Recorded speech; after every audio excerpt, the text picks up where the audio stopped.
Assalamualaikum warahmatullahi wabarakatuh. Berjumpa lagi cikgu hari ini untuk soalan yang seterusnya. So hari ini kita akan buat soalan yang ke-17.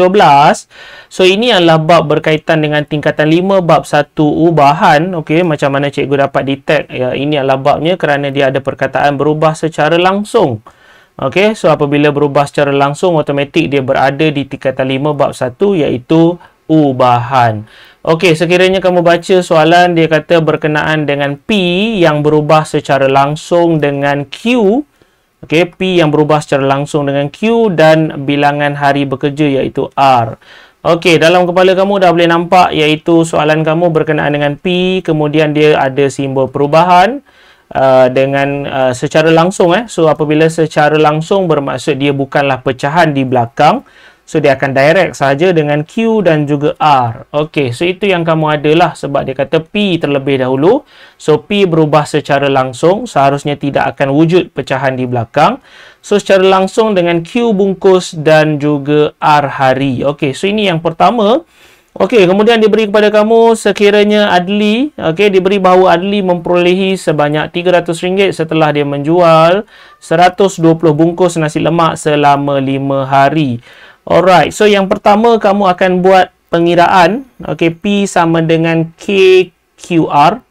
Okey, so untuk simbol ubahan tidak boleh dikira. So apabila kita nak ubah simbol ini supaya dia boleh dikira, seharusnya dia akan berubah menjadi sama dengan dan seharusnya hadir bersama K sebagai pekali. Okey, simbol perubahan ini pastinya dia akan berubah jadi sama dengan dan hadir K di sebelahnya lah. Okey, so nilai P kamu adalah RM. So, P kamu adalah bernilai RM300. Okey, so K kita tak tahu, manakala Q kamu. So, kalau ikutkan Q ini adalah bungkus. So, 120 bungkus. Alright. Dan juga R kamu iaitu bilangan hari. So, R adalah bilangan hari. So, selama 5 hari. Okey, so untuk yang pertama kalinya seharusnya memang bermain dengan ubahan. Kita akan kira nilai K terlebih dahulu. So, keluarkanlah kalkulator kamu. Okey, kita try guna kalkulator terus. So, kita masukkan 300. Kemudian kita akan menggunakan alpha sama dengan. Okey, kemudian kita akan guna alpha X. Okey, kemudian diikuti dengan 120 kurungan. Okey, dan seterusnya dia adalah nilai 5. Okey, kita mungkin boleh dapat terus nilai K dengan menekan shift calculate, shift calculate. Alright, so kamu dah dapat nilai K iaitu 0.5 ataupun sebenarnya K kamu adalah 1/2. So, K kamu seharusnya nilai 0.5 ataupun cikgu nak pakai 1/2. Mana-manalah.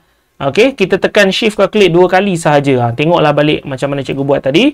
Okey, so dia suruh kamu ungkapkan P dalam sebutan Q dan R. So, bila dia sebut berkenaan dengan ungkapkan. Okey, so ungkapkan bermaksud kita akan tulis semula.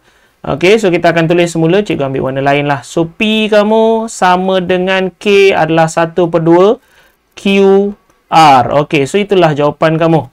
Okey, seharusnya kita akan masukkan nilai K untuk soalan ungkapkan. Okey, selesai.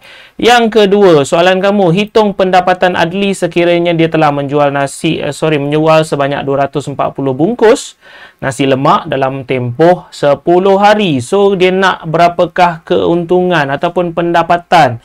So, seharusnya P lah yang kita nak cari. Okey, so Q kamu adalah nasi lemak, bilangan bungkusannya ataupun bilangan nasi lemak iaitu 240, manakala R itu adalah tempoh untuk 10 hari. Okey, so sekiranya kamu tekan kalkulator, pastinya kamu akan dapat nilai RM1,200. So itulah pendapatan Adli untuk soalan yang kedua ni lah, sebab dia kata dia nak pendapatan. Okey, yang terakhir, nyatakan bilangan nasi lemak yang dijual sekiranya Adli dapat 1,500 dalam tempoh 8 hari. Okey, so soalan dia bermain dengan nilai yang sama je lah. Okey, so 1,500 adalah harga ataupun pendapatan yang dia dapat. Kemudian 1/2 adalah nilai K, manakala Q kamu adalah nilai Q lah. Sebab kita tak tahu dia tak tahu berapa bungkus yang telah pun dijual sebab dia nak bilangan. Okey, so R kamu adalah 8. Okey. So, bermaksud kamu akan ada macam ni. Seharusnya ini akan dapat 4Q. Kerana 1/2 didarabkan dengan 8, dia akan jadi 4. So, 4Q dekat sini. Manakala di sini adalah nilai 1500. Okay, so kalau ikutkan dia akan jadi 1500 dibahagikan dengan 4, iaitu Q. So, nilai Q kamu akan dapat 375. So, Q kamu adalah 375 bungkus. Alright, maka selesailah untuk soalan A yang bermain dengan ubahan sehingga nombor 3. Alright, so kita beralih kepada B. So, B ini adalah soalan yang melibatkan graf. Apabila melibatkan graf, terlebih-lebih lagi untuk soalan jarak masa punya graf. So, pastinya dia berada di bab yang ke-7 untuk tingkatan 4 di bawah tajuk graf gerakan. Okey, sekiranya Adli memandu ataupun setiap pagi Adli memandu ke pasar tani tempat dia berniaga nasi lemak. So, graf ini adalah graf perjalanan dia. Okey, so Adli daripada rumah sepastinya dia daripada rumah. Okey, kemudian dia ke pasar tani lah ataupun tempat dia berniaga. Okey, so dia daripada rumah, kemudian dia ke pasar tani. Oh, tersasul juga.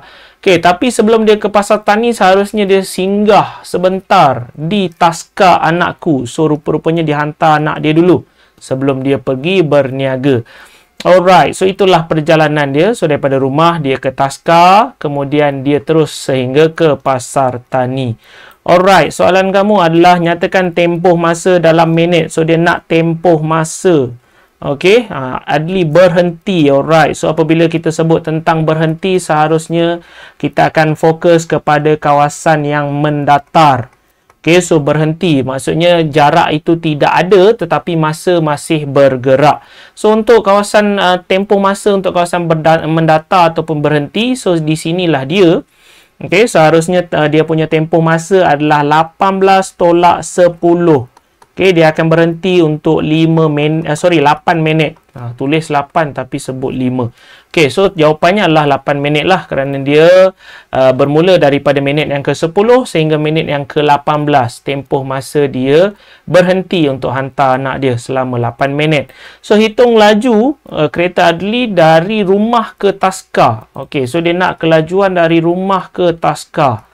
Alright, so untuk graf rumah ke Taska, seharusnya fokus kamu dekat sini sahaja. Okey, so fokusnya dekat situ sebab itulah kawasan rumah ke Taska. So, dia nak laju. So, apabila bermain dengan laju, dia adalah laju sama dengan jarak bahagi dengan masa. Seharusnya jarak kamu ini dalam unit kilometer. So, kalau ikutkan jarak kamu adalah 5 kilometer.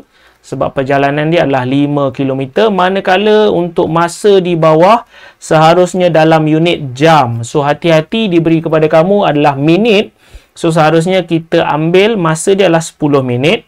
Alright, so kamu boleh tulis terus 10 minit. Tapi kena tukar ataupun dibahagikan dengan 60 supaya dia menjadi jam. Okey, so kalau kamu tekan kalkulator 5/10 bahagi 60, so kamu akan dapat kelajuannya adalah 30 km per jam. So, itulah kelajuan untuk kereta Adli daripada rumah ke Taska anakku.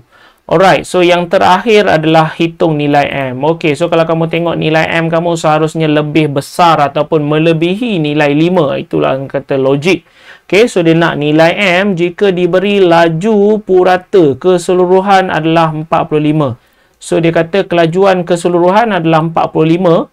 So, kita sekali lagi akan menggunakan rumus laju sama dengan jarak bahagi masa. Okey, so kali ini kita akan ambil jarak untuk keseluruhan perjalanan lah sebab dia bagi laju pun untuk keseluruhan. Okey, so jarak keseluruhan kamu tak tahu, nilai dia adalah M sebab dia berakhir dengan jarak yang ke M, tapi masa dia telah pun diberi iaitu 24 minit. Okey, so seharusnya tak payahlah kita tulis macam ni. So, kita akan buat laju telah pun diberi iaitu 45 sama dengan jarak iaitu M, kemudian masa kamu adalah 24 minit bahagilah dengan 60. Okey, so seharusnya macam tu. Okey, laju telah pun diberi daripada sini, jarak kamu adalah M untuk jarak keseluruhan, masa adalah 24 minit ditukar kepada jam. Okey, so kalau kamu selesaikan, kamu akan dapat nilai M iaitu 18 km Okey, so ini adalah proses bahagi di bawah. So bahagi ni bahagi, kemudian kamu pindah ke sebelah jadi darab. So kamu akan ada nilai jawapan iaitu 18. Maka selesailah untuk soalan B sehingga nombor 3. Okey, dan yang terakhir adalah soalan C. Soalan C ini sekiranya kamu baca sepintas lalu soalannya, ianya adalah berkenaan dengan bab 3, tingkatan 3 iaitu simpanan dan pelaburan kredit dan hutang. Okey, so kali ni soalan kamu, dia kata Adli ni, peniaga nasi lemak tadi, dia nak buat pinjaman sebanyak RM12,000. Okey, dia nak buat pinjaman RM12,000 dan dari Tekun Nasional dan bagi menambah modal. Kemudian Tekun Nasional mengenakan kadar faedah 4% atas baki, 4% atas baki. Okey, faedah atas baki dekat sini sebab untuk bab ini kamu ada pengiraan untuk faedah sama rata dan juga faedah atas baki. So ada dua perkara yang kamu kena mahir, tahu beza. Okey, so soalan kamu dia kata tempoh bayaran balik adalah 7 tahun. Okey, manakala ansuran bulanan adalah 120. So apakah jumlah faedah untuk 3 bulan yang pertama? Okey, soalan kamu adalah berkenaan dengan faedah atas baki. So untuk faedah atas baki ini, okey, kamu ada satu rumus yang mana untuk pengiraan bulan pertama. Okey, kita tak tahu bulan pertama dia nak bayar banyak mana. Okey, ataupun berapakah faedah yang telah pun dikenakan untuk bulan pertama kepada Adli. So macam mana kita nak kira untuk bulan yang pertama? So kita akan samakan dengan jumlah pinjaman. Okey, so jumlah pinjaman, cikgu tulislah sikit dia punya formula. Okey, jumlah pinjaman ditolak, bukan ditolak, didarabkan. Okey, didarabkan dengan kadar faedah. Okey, cikgu ringkaskan ejaan dia. Okey, didarabkan dengan 1/12. Kenapa 1/12? Sebab kita nak dapatkan untuk setiap bulan ataupun bulan yang pertama sahaja. So, setahun kan ada 12. So, kita darablah dengan 1/12. Ataupun kita ambil nilai ni, kita bahagi dengan 12. Sama sahaja. Okey, so ini adalah rumus dia.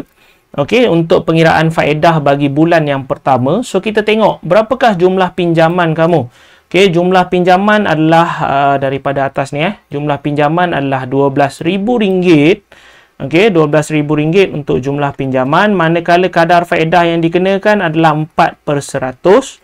Okey, so 4% ataupun 4% dekat sini. Okey, didarabkan dengan 1/12.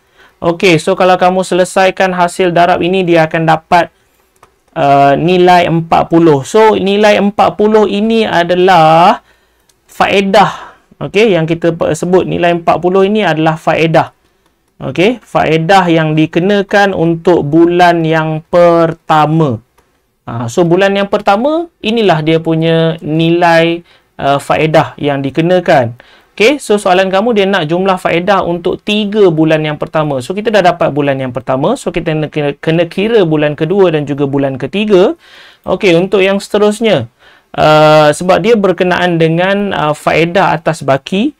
Okey, so macam mana kita nak teruskan pengiraan? Seharusnya kita akan teruskan dengan nilai 12,000 sebab itulah jumlah pinjaman yang asal, ditambah dengan faedah yang telah pun kamu kira dekat sini, dan kita tolak dengan ansuran bulanan sebab dia nyatakan di sini dia ada ansuran bulanan sebanyak RM120. Barulah kita dapat tahu berapakah dia punya baki yang terkini. Okey, so kalau ikutkan baki yang terkini iaitu 11920. Itulah baki yang terkini. Okey, baki hutang yang ada untuk bulan yang pertama. Ini faedah. So, ini adalah baki hutang untuk bulan yang pertama. So, baki yang masih tinggal. So, tak payahlah kita bulatkan. Cuma cikgu take note bahawa ini adalah baki hutang. Okey, baki hutang untuk bulan yang pertama. Okey, so apa yang kita nak kena teruskan? Kita nak kira baki hutang bulan pertama ni. Kita nak guna nilai baki hutang yang pertama, bulan yang pertama. Okey, kita nak cari faedah untuk bulan kedua pula. Okey, so ini bulan pertama dah habis. So, bulan kedua pula kita nak cari faedah untuk bulan kedua. Sebab kita perlu tambahkan ketiga-tiga bulan untuk dia punya faedah. Barulah kita menjawab soalan. Okey, so step kamu berulang. Kita ambil lah baki yang baki hutang untuk bulan pertama. Okey, yang ni tadi jumlah pinjaman yang asal. So, kita dah ada baki setelah buat bayaran untuk bulan yang pertama. So, ini banyak dia. So, kita darabkan lagi dengan 4/100 lagi sekali. So, darablah dengan 1/12. Pengiraan kamu berulang. So, kamu akan dapat nilai 39.73. So, inilah kamu punya faedah untuk bulan yang kedua. So, ini adalah faedah untuk bulan yang kedua. Okey, so faedah untuk bulan yang kedua. Maaflah kalau tulisan agak buruk sedikit. Cikgu nak cepat nak tengok supaya kamu boleh dapat input dengan cepat. Okey, so 39.73 adalah faedah bulan yang pertama. Kita nak kira pula baki untuk bulan yang pertama. Baki hutang yang masih tinggal. So, kamu akan ambil 119,200. Okey, 119,200. Nah, terlebih kosong. Okey, so hati-hati dengan nilai kosong. Dekat sini pun terlebih kosong. Cikgu baru perasan. So, hati-hati. Okey, cikgu terbuat nilai ratus ribu. So, ini padam. So, 119,200 ditambah dengan kadar faedah. Okey. Kemudian ditolak lagi sekali dengan ansuran bulanan. So, kamu akan dapat nilai 11,339.73. So, inilah kamu punya baki hutang yang baru untuk bulan yang kedua. Okey, so kita kira untuk yang ketiga pula. Faedah untuk bulan ketiga. Okey, cikgu guna warna lain pula. Ya, cikgu guna warna hitam. So, nilai kamu adalah 11,839.73. Darablah dengan 4/100. Darablah dengan 1/12. Okey, so kamu akan dapat nilai yang terakhir adalah 39.47. So, kalau ikutkan inilah kamu punya faedah untuk bulan yang ketiga pula. Okey, so faedah untuk bulan yang ketiga. Alright. So, kalau ikutkan kamu dah ada ketiga-tiga faedah.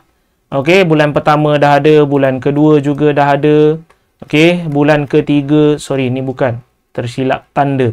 Right, so bulan kedua dan juga bulan ketiga. So, soalan kamu dia nak faedah untuk 3 bulan yang pertama. So, seharusnya kamu ambil lah nilai 40. Okey, so 40 ditambah dengan 39.73 ditambah dengan 39.47. So, kamu dah ada nilai seharusnya 100 RM. RM RM119.20. So, inilah kamu punya faedah untuk 3 bulan yang pertama. So, mungkin panjang sedikit untuk soalan C ni. Tapi inilah hakikat soalan yang diberikan kepada kamu. Okey, so cubalah selesaikan, cubalah fahamkan soalan dengan baik. Sekiranya ketiga-tiga soalan A, B, C tadi kamu boleh faham dengan baik. So, cikgu berharap agar kamu kembangkan ilmu yang cikgu kongsi ini. So, ajarlah rakan-rakan yang lain supaya ilmu kamu terus berkembang. Sekiranya kamu ada sebarang permasalahan, tinggalkan di ruangan komen di bawah. Sekiranya tak ada apa-apa masalah, cikgu memohon sangat untuk kamu like dan juga share. Okey, lebih-lebih lagi subscribe kepada channel cikgu. Sehingga kita berjumpa lagi di soalan yang lain. Assalamualaikum warahmatullahi wabarakatuh.